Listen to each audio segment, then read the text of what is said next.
नमस्कार, मैं हूं आपके साथ मयंक। देखिए, ईरान से एक अहम खबर आई है। ये दावा किया जा रहा है कि अली खामेनी साहब पर हमले की कोशिश की गई। तेहरान में उनके कार्यालय और दफ्तर को निशाना बनाने की कोशिश की गई, लेकिन ईरान की सेना ने हमलावरों को मार गिराया है।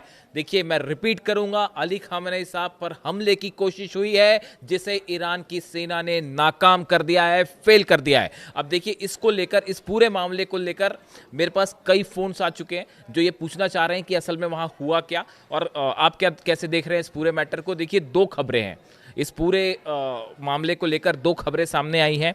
पहली जो खबर है उसके मुताबिक MEK, ये एक संगठन है ईरान का, और MEK जो संगठन है उसके 250 से ज़्यादा हमलावर या आतंकी कह लीजिए, अब वो अली खामेनी साहब पर हमला करने आए थे तो आतंकी कहलाएंगे।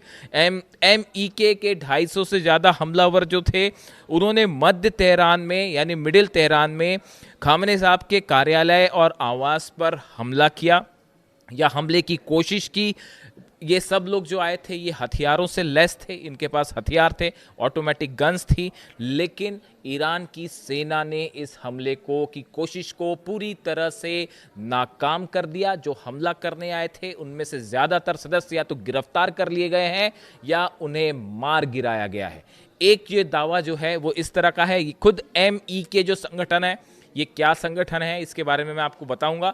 ये खुद इस तरह की बात MEK संगठन ने कही है कि हमारे जो हमलावर थे वहाँ पे गए, उन्होंने इस तरह से हमले की कोशिश की और ईरान की सेना ने जो है वो कई हमलावरों को मार गिराया है और कई को गिरफ्तार कर लिया। ये पहली खबर है। देखिए, जो दूसरी खबरें ईरान के मीडिया में चल रही हैं, वहाँ के TV चैनल्स में चली, मेहर न्यूज़ एजेंसीज के हवाले से जो खबर आई उसके मुताबिक इस MEK संगठन के 4 सदस्य जो हैं, 4 लोग हमलावर जो थे, जो कि उनके पास गन थी, वो मौके पर पहुंचे, यानी कि अली खामेनी साहब के दफ्तर के बाहर पहुंचे, जहां से उन्हें गिरफ्तार कर लिया गया है। इस तरह की खबर ईरान के टेलीविजन चैनल्स पे चल रही है। यानी आप मेयर न्यूज़ जो बताया है, जो दावा कर रहा है, उसके मुताबिक खबर ये है। अब लेकिन देखिए, खबरें दो तरह की हैं और कई तरह के जो सोशल मीडिया हैंडल्स हैं, जो कि कई ईरान के भी सोशल मीडिया हैंडल्स हैं, उन पर इस तरह का दावा हो रहा है कि हमलावर जो आए थे उनकी संख्या कहीं ज़्यादा थी, लेकिन वो अपने मकसद में पूरी तरह से फेल हो गए और जो हमले की कोशिश थी वो पूरी नाकाम हुई और ईरान की सेना ने या तो ज़्यादातर लोगों को गिरफ्तार कर लिया है या उनको जो है हमले में वो मारे गए हैं। अब सवाल ये है कि आखिर अली खामेनी साहब पर इस तरह से हमले की कोशिश क्यों हुई। अगर वाकई ये बात सच है कि 250 के आसपास हमलावर थे तो ये कैसे हुआ और इसके पीछे क्या मकसद था। देखिए, दो तरह की बातें हैं। पहली बात तो ये मैं आपको साफ करना चाहूँगा कि अली खामेनी साहब उस समय अपने घर में मौजूद नहीं थे और ना ही अपने दफ्तर में थे जब ये इस तरह की कोशिश की गई। अली खामेनी साहब की सुरक्षा की पूरी व्यवस्था है ईरान में और परिंदा भी पर नहीं मार सकता। इस बात को आप साफ समझिए। इस तरह की जो खबरें हैं कि वो बंकर में चले गए हैं या कहीं छिपे हुए हैं, ये खबरें सिरे से खारिज हैं और ऐसा कुछ भी नहीं है। वो भी पीछे भी सार्वजनिक रूप से वो जनता के सामने आए थे ईरान के और उन्होंने एड्रेस किया था और अब भी वो जो है जनता के बीच में ही है। लेकिन जिस वक्त बताया जाता है कि ये हमले की कोशिश हुई उनके ऊपर या उनके कार्यालय पर, दफ्तर पर, उस समय वो वहाँ पे मौजूद नहीं थे। बात नंबर 1। दूसरी चीज़ जो है नोटिसेबल है, ये कुछ फैक्ट्स सबको पता होने चाहिए कि उनके आवास और दफ्तर की जिम्मेदारी उनके जो बेटे हैं मुज्तबा खामेनी अब वो संभालते हैं और कई सारे फैसले अब वो ही ले रहे हैं, खासकर सुरक्षा से जुड़े हुए। पूरी तरह से अली खामेनी साहब सुरक्षित हैं, हमलावर उनके करीब भी नहीं आ पाए। बात नंबर 1। बात नंबर 2, ये हमले की कोशिश क्यों की गई और ये संगठन MEK क्या है।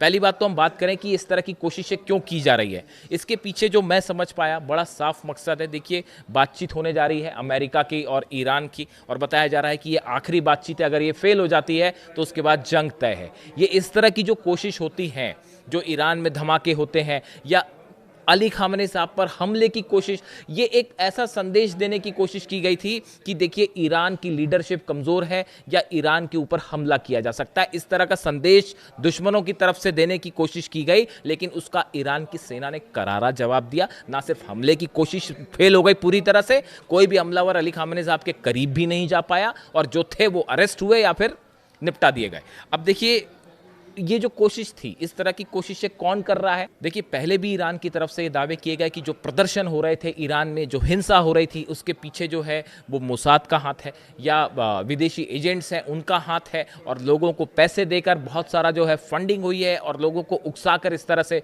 जो है वो ईरान में हिंसा फैलाई गई। और इसी तरह की बातें अब भी सामने आ रही हैं कि ये जो संगठन है इसको पैसे देके और एक प्रकार से बरगला के इस तरह की हरकत की गई। अब जो ये एमई के संगठन है, पीपल्स मुजाहिदीन संगठन, इसके बारे में अगर हम शॉर्ट में जानकारी लें, 1965 में शाह पहलवी शासन के खिलाफ लड़ने के लिए इस संगठन का गठन हुआ था। बात नंबर 1, 1979 की जो इस्लामिक क्रांति हुई थी उसमें इसने भूमिका निभाई थी, ये बात ठीक है। लेकिन 1990 तक ईरान में इस संगठन का दबदबा उस वक्त कम हुआ जब अली खामेनी साहब से मतभेद के बाद इस पर बैन लग गया। जब ईरान के सुप्रीम लीडर के साथ इस संगठन का मतभेद हुआ तो उसके बाद इसके ऊपर बैन लग गया और ईरान में ये संगठन जो है वो प्रतिबंधित है।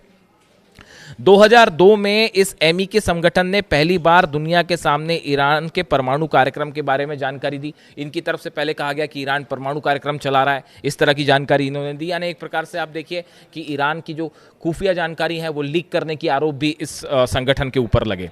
संगठन का नेतृत्व जो है वो मरियम रजावी करते हैं, जो ईरान को धर्मनिरपेक्ष राष्ट्र बनाना चाहते हैं। वो कहते हैं कि एक सेकुलर राष्ट्र बनाएंगे हम ईरान को, इस तरह की उनकी जो है आइडियोलॉजी है। अब ये एमई के जो है, या तो ये कोशिश है कि ये ईरान में एक ऐसा गुट खड़ा होना चाहता है जो कि वहाँ की लीडरशिप के खिलाफ है, या इसको अमेरिका से उकसाया गया या मोसाद की तरफ से उकसाया गया। इस तरह के तमाम दावे जो हैं वो ईरान की तरफ से हो रहे हैं और इस तरह की जानकारियाँ सामने आ रही हैं।